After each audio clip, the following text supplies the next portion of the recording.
take for a former market darling to get its groove back? That's the question we need to ask about these cybersecurity stocks, isn't it? I mean, for years, this group roared higher, kind of just mindlessly, spirited by Palo Alto Networks, PANW, the company that pioneered the next-generation firewall. But late in 2015, the stock peaked. And for a long time afterwards, it just seemed to stagnate. In fact, even the huge Equifax data breach couldn't ignite a rally here. I mean, that's how out of favor these stocks have become. Yet last week, Palo Alto delivered a phenomenal quarter. A 5-cent earnings beat off of a 69-cent basis, higher than expected revenue, up 27% year over year. That's pretty spectacular. Even better, management raised their top and bottom line forecasts for the full fiscal year. Looks like the Equifax fiasco really is causing companies to invest more heavily in data security, which translates into more business for Palo Alto, which is why the stock jumped from 142 to 149 the day after it reported. So could this be the beginning of a much longer upswing, maybe a new cycle? Let's take a closer look with Mark McLaughlin. He's the chairman and CEO of Palo Alto Networks. Find out more about the quarter and his company's prospects. Mr. McLaughlin, welcome back to Mad Money. Hey, Jim. Always nice to talk with you. All right, Mark, before we get started, again, I want to thank you. We visited West Point and went through some of the executives who have done so much for others who have gone through West Point. And I just want to thank you, because you were someone that we have to highlight as being a great graduate and done great things since. Thanks, Jim. It's a privilege to serve, and I really appreciate everything you're doing with the vets. I loved watching you up there at West Point. Thanks for doing that. Thank you. Okay, so let's get started. This was clearly a quarter where a lot of things came together. Some of it was the stuff that you apologized for right up top. You were disappointed in the previous quarter. But because of your platform, it looks like you were starting to get some very competitive wins. You mentioned a 7-figure competitive win against Cisco in a virtualized data center deal, Cisco displacement standard security vendor. Then you talk about a Symantec displacement and a Checkpoint displacement. These are very big deals. How come you're winning them? Well, Jim, we've been winning at a very high rate for a very long time. We're one of the largest security companies in the world and still growing much faster than the market itself and all the competition. The reason for that is what we're bringing to the table is highly automated prevention in a real platform. That's super important these days because we're fighting a very automated adversary who's very sophisticated. You can't use legacy technologies. You can't smash together old technologies. You really have to take a new approach and start over, which is what we did a decade ago, and it's been paying off ever since. Well, I mean, when you win over a customer that's been using someone else, and you use the platform, I mean, is that a land and expand, or do you literally rip out what they have and you put in your platform and everything's built on it? Well, most companies are going through digital transformation right now, and the flip side of digital transformation's fantastic productivity gains are the concerns with security, right? And you have to have both of those things. So what we do is get the opportunity to come into a company and say, on your journey in digital transformation to grow your productivity, we're going to make you as safe as possible from a security perspective, and let us show you the difference between what you've been using for 1, 2, 5, or 10 years' time and what we do. We usually get the chance to do something for that company, and once we get in, we've shown a great proclivity to grow over time and expand throughout the company. And that's why you have thousands of customers, not just 100, not just 100 or 200. I mean, you really have a very big roster. Well, we've got over 45,000 customers now. We've been adding anywhere from 2,500 to 3,000 a quarter for a while, so the rate of adoption is very high, and that's on a global basis.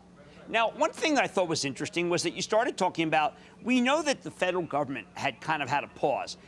And some people felt when you mentioned that as a problem, it's like, oh, give me a break. The federal government always spends. But it really is very clear that suddenly the federal government came back in the picture and they chose Palo Alto. Well, the federal sector's been a really good customer base for us, not surprisingly, given their mission and how we can help them fulfill that mission. We have seen in the Fed space for a while some anxiety because there's been a lot of open seats in the administration, so spending decisions have been taking a while. But we're seeing a return to normalcy there, which is great for us and all the other companies. Well, I mean, you talk about the way to protect our life in the digital age. I mean, that made it sound like it's not just money. It's not just Bitcoin being paid off. You're talking about life or death, that could be in, unfortunately, what's in store for us if we let these state-sponsored actors keep having their way. Well, it's very important. Our mission statement as a company has been for a very long time to protect our way of life in a digital age, and that sounds very ambitious, and it is. But it's also very important because everything that we do in business and our personal lives is increasingly digital in nature. That's great, drives a lot of productivity. But like I said, the flip side of that is all the security anxieties and concerns that come with digital technology. And we view it as our mission to make that as safe as possible for not only individuals, but companies as well. I know you have a broad panoply, but let's say I came to you and I said, Mark, listen, I've used you for a long time. I've been hacked, and it's ransomware. And they're telling me to send $100,000 worth of Bitcoin using that 1-800-BITCOIN desk. What do you say to me if I come to you? Well, it depends on who you are. If it's you, Jim Cramer, you probably need to pay him, unfortunately, right? For companies, we would tell them to say, first thing is let's try to make sure that doesn't happen again by taking a very strong prevention methodology. Secondly, have a backup plan for all your data, right? So make sure that your data doesn't just exist on one device. Put it in the cloud, back it up, because that's ultimately what the economic trade-off is, right? Is access back to the data. But you're still seeing ransomware. I mean, guys are getting through, and particularly foreign actors. I understand that. I mean, I think in this country we have better disclosure, but they're using blockchain, so it's a way to be able to make it so you're not necessarily ripped off, but they are paying. I mean, other people aren't paying ransomware.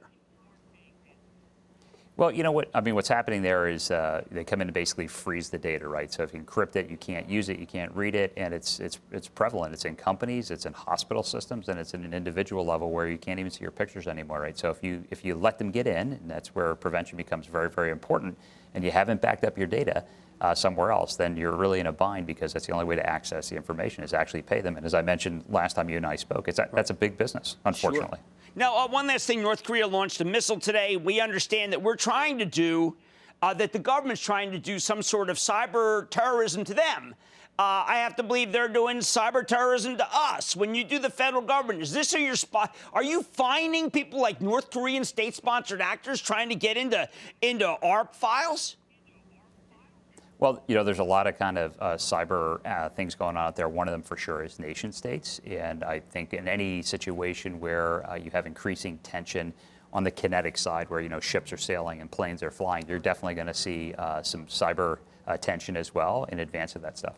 So you would be worried if you had an autonomous driving vehicle that it could be hacked? Yeah, I think so, right? Anything, we call that the Internet of Things, right? And anything that's connected back to a network somewhere is basically just a computer, right? So it can be hacked just like a laptop can be hacked or a cell phone can be hacked. Yeah, I think there's a lot of interesting things coming, but I don't want that 18-wheeler to be hacked that's driving next to me. Kind of. Yep, things are changing. Yeah. All right. Well, I mean, listen, help stop it. Okay, that's Mark McLaughlin, Palo Alto Networks Chairman and CEO, who's doing his best to help stop all the terrible things we just talked about. Mad Money's back after the break. Booyah! Jim Cramer here from Mad Money. Thanks for watching CNBC on YouTube. Click here to subscribe and get the jump on my exclusives with CEOs, plus market news, investing advice, and a whole lot more.